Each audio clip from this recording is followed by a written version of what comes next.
اس وقت پاکستان کو multiple challenges کا سامنا ہے. ایک تو یہ جو اسرائیل نے اور امریکہ نے مل کر ایران پر حملہ کر دیا، اس سے ایک صورتحال پیدا ہوئی ہے، پاکستان میں پیٹرول مہنگا ہو گیا. اور دوسرا، اس سے پہلے جو افغانستان کے راستے سے پاکستان میں کراس بارڈر ٹیررزم ہو رہی تھی، اس کو ختم کرنے کے لیے، کنٹرول کرنے کے لیے پاکستان نے افغانستان میں کچھ ٹارگیٹڈ اٹیکس کیے ہیں اور کچھ جو طالبان کے ٹھکانے ہیں ان کو ڈسٹروائے کیا ہے. اس دوران پاکستان اور افغانستان کا بارڈر بھی بند ہے اور اس کے نتیجے میں جو صورتحال پیدا ہوئی ہے وہ بڑی انٹرسٹنگ ہے. جو ہمارا جو تاجر طبقہ ہے وہ اس سے کافی پریشان ہے، لیکن عام پبلک جو ہے وہ فارچونیٹلی یا انفارچونیٹلی، خوش قسمتی سے یا بدقسمتی سے، وہ کافی خوش نظر آ رہے ہیں.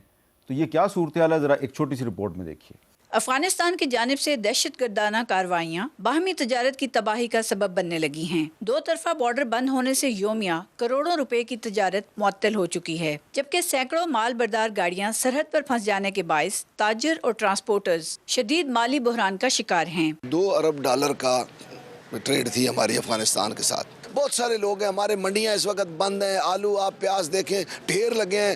ظاہر ہے ہمارے لوگ تو اتنی نہیں خریداری کر سکتے. بارڈر بندش کے نتیجے میں افغانستان برآمد کی جانے والی سبزیوں اور بعض پھلوں کی مقامی منڈیوں میں فراوانی ہو گئی ہے، جس کے باعث ان کی قیمتوں میں نمایاں کمی دیکھنے میں آئی ہے. ٹماٹر ویسے عام روٹین میں نے لیے 120 روپے 150 اور آج مجھے 50 روپے کلو سے لیے میں نے. عام روٹین میں تو اتنا زیادہ مہنگا ہوتا ہے کہ بندہ سوچتا ہے کتنے کی لے اور کتنے کی نہ لے. اب تو بندہ کہتا ہے دھڑی دھڑی لے لے. بازار میں صرف آلو کے علاوہ اور پیاز کے علاوہ ہر چیز مہنگی ہے. قدرتی طور پہ میرا خیال وہ پاکستان کی قسمت اچھی ہے کہ چیزیں زیادہ ہو گئی ہیں تو ریٹ کم ہو گیا. شہریوں کا کہنا ہے کہ سرحدی صورتحال کے نتیجے میں قیمتوں میں آنے والی کمی سے انہیں عارضی طور پر کچھ ریلیف ضرور ملا ہے. کیمرامین محمد اقبال کے ساتھ راشدہ شعیب، کیپٹل ٹاک، اسلام آباد. تو بلال کیانی صاحب، کیونکہ آپ اسٹیٹ منسٹر فار فائنانس ہیں، ہماری اس رپورٹ سے یقیناً آپ کو پتہ چل گیا ہوگا کہ یہ جو عوام کو ریلیف ملا ہے، اس کی وجہ شاید یہ ہے کہ اسمگلنگ جو ہے وہ بند ہے، لیکن صرف کچھ عرصے کے لیے. جی میر صاحب، دیکھیے اسمگلنگ کے لیے تو لا انفورسمنٹ ایجنسیز اور FBR کے ساتھ مل کے میں آپ کو بتا رہا ہوں جی بہت میجر ایفرٹس ہوئی ہیں. اور یہ اور نہیں، یہ تو اسمگلنگ بند ہوئی ہے افغانستان کے ساتھ کشیدگی کی وجہ سے. میر صاحب اس سے پہلے بھی میں آپ کو بتا رہا ہوں، بلکہ انفیکٹ جب بارڈر بند ہوا تھا اس سے پہلے بھی ہماری خاطر خواہ جو اور صرف ادھر جو ایران سے تیل سمگلنگ تھا وہ تو بند ہوا، وہ بھی کم ہوا ہے. دیکھیے وہ بھی تو یہ آل along the سوال میرا یہ ہے کہ یہ جو پاکستان سے چیزیں جاتی ہیں، گوشت بھی جاتا ہے، ٹھیک ہے نا، بھیڑ بکریوں سے لے کے اور مرغیوں تک سب چیزیں جاتی ہیں، ٹماٹر، آلو، پیاز سب کچھ جاتا ہے، ادھر سے فروٹ بھی آتا ہے، لیکن جائز طریقے سے کم جاتا ہے، ناجائز طریقے سے زیادہ جاتا ہے. نہیں، آپ صحیح کہہ رہے ہیں، میجر ایشو ہے، مگر اس میں میجر پروگرس ہوئی جی. اور اس لیے جیسے آپ نے خود تیل کی مثال دی، میں کیونکہ پرائم منسٹر صاحب ویکلی FBR کی ریویو لیتے ہیں تو اس کے اندر یہ ریسنٹلی چیز سامنے آئی کہ کس طرح تیل کی اسمگلنگ کے رکنے کی وجہ سے یہاں پہ ہمارے یہ آئل ریلیٹڈ ریونیوز میں، پیٹرولیم پروڈکٹس کے ریونیوز میں اضافہ ہوا، کیونکہ جب اسمگلنگ کم ہوئی تو جائز مال کا زیادہ یہاں پہ فروخت ہوئی. تو یقیناً جی دیکھیے وہ تو ہے. اور جہاں تک افغانستان کے ساتھ بائیلیٹرل ٹریڈ کی بات ہے، دیکھیے جی ہم کسی بھی ملک کے ساتھ چاہتے ہیں بائیلیٹرل ٹریڈ نہ بند کرنا پڑے، مگر یہاں پہ دیکھیے security considerations have taken precedence. آپ نے خود ابھی حوالہ دیا کہ جب دہشت گردی ہو رہی ہو اور ہمیں یہاں پہ لاشیں اٹھانی پڑ رہی ہوں اور ہمارے جوان دلیری سے اس کا مقابلہ کر رہے ہوں، تو پھر ہمیں جو بھی اقدامات اٹھانے کی ضرورت ہے اپنا دفاع یقینی بنانے کے لیے وہ ہم اٹھائیں گے. یہ اسی کی ایک کڑی ہے جی. اچھا عمیر نیازی صاحب، آپ کو کیا لگ رہا ہے کہ یہ جو سچویشن ہے، ایک طرف افغانستان کے ساتھ ٹینشن ہے، دوسری طرف ایران پر حملہ ہو گیا ہے اور اسٹریٹ آف ہرموز جو ہے، اب نائے ہرموز، وہ بالکل بند ہو گئی ہے، تو تیل کی قیمت کتنی اوپر جا سکتی ہے اور اس کے کیا اثرات ہوں گے پاکستان پہ؟ دیکھیں، اس کا اسٹریٹ آف ہرموز ایسا ہے کہ عراق سے لے کے قطر یہ سارے ڈیپینڈنٹ ہیں اس پہ اپنی آئل کی نکاسی کے لیے. تو 70 بیرل سے تو ویسے ڈالر سے پہلے اوپر چلا گیا ہے، 77 پہ میرے خیال سے یہ ابھی کھڑا ہے اور ایکسپیکٹیشن ہے 90 تک ٹچ کرے گا. اگر یہ $90 تک بیرل چلا جاتا ہے پاکستان جیسے ملک کے لیے، تو یہ $3-4 بلین کا اضافہ اینولی تو کہیں بھی نہیں گیا، شاید اس سے بھی زیادہ ہو. ساتھ ہی ساتھ ان گلف کنٹریز میں آپ کا میجر مزدور طبقہ بیٹھا ہے. اگر جس طرح کا ماحول ابھی بن رہا ہے، کیونکہ دیکھیں یہ بڑا کوآرڈینیٹڈ ہوا جو آپ نے ابھی یہ سنایا تھا یہ ٹکر کارلسن کا، دیکھیں وہ بڑا امپورٹنٹ ہے.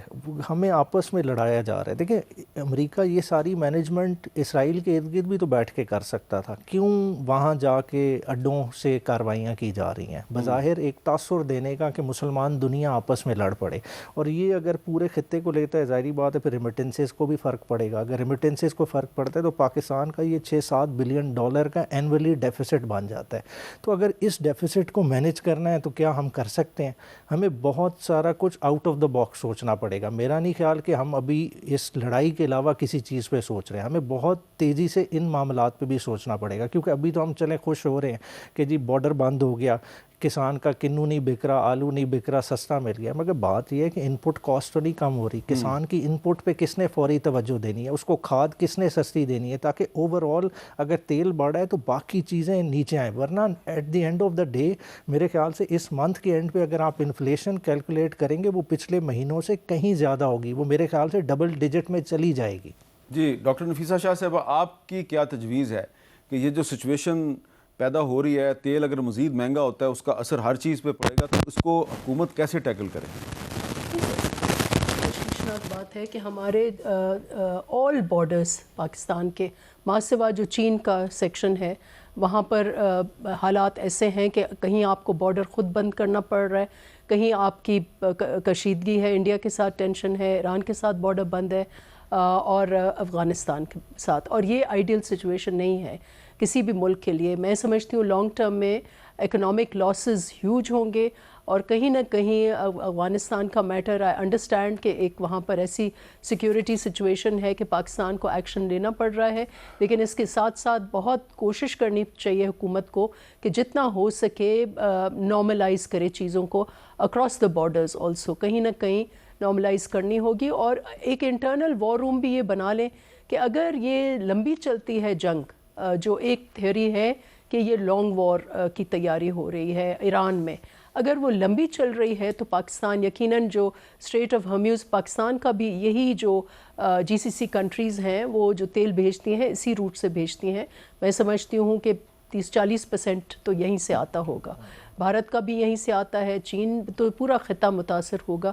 ہمیں ایک وار روم بنانا چاہیے جس میں ہمیں تیاری کرنی چاہیے کہ اگر لمبی چل رہی ہے تو ہم اپنی معیشت کو، اپنے لوگوں کو کیسے پروٹیکٹ کریں گے. آپ اس سے اگری کرتے ہیں کیونکہ آپ کا فائنانس کے ساتھ تعلق ہے؟ میر صاحب صرف ہم اگری نہیں کرتے بلکہ آلریڈی کر رہے ہیں. پرائم منسٹر صاحب نے پرسوں ہی ایک کمیٹی تشکیل دے دی تھی ایک خاص طور پہ پیٹرولیم پروڈکٹس کے لیے.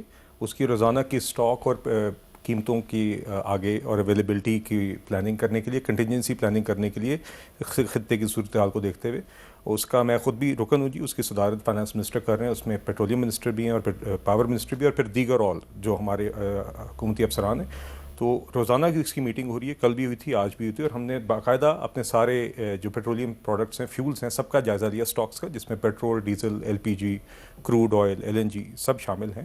تو ابھی الحمدللہ ہماری جو اویلیبلٹی ہے سارے سٹاکس کی وہ ابھی آپ کہہ لیں. نہیں ڈاکٹر صاحب کہہ رہی ہیں اگر جنگ لمبی ہوتی ہے میں آپ سے یہ کہہ رہا ہوں جی کہ ابھی کے لیے میں آپ کو وہی بتا رہا تھا کہ سب سے پہلے تو ابھی ہمارے پاس اویلیبلٹی آف سٹاکس ہے، کشن ہے، خاص طور پہ پیٹرول ڈیزل کا ہمارے پاس اچھا کشن ہے. اور آگے ہم یہی پلاننگ کر رہے ہیں کہ اگر چند دنوں کے لیے چلتا ہے تو اس کے لیے ہم نے کیا آپ نے کنٹینجنسی پلاننگ کرنی ہے، اور اگر خدا نخواستہ یہ کانفلکٹ جو خطے میں اگر زیادہ آگے چلتی ہے تو پھر ہمارے پاس آلٹرنیٹیوز کیا ہیں، اور ہم نے وہ سپلائی کس طرح پوری کرنی ہے، یا اپنے ہاں بھی ڈیمانڈ کو کس طرح ہم نے کنٹرول کرنا ہے تاکہ یہاں پہ اویلیبلٹی کا ایشو نہ بنے. تو وہ پلاننگ آلریڈی جاری ہے دونوں سیناریوز کے لیے، اور انشاءاللہ آپ دیکھیں گے یہ کمیٹی روزانہ ملے گی، اور جیسے جیسے سچویشن ڈیولپ کرتی ہے اگر یہ آگے مزید کرتی ہے تو آپ کو وہ پلاننگ اور اس کی امپلیمنٹیشن آگے نظر آئے گی انشاءاللہ.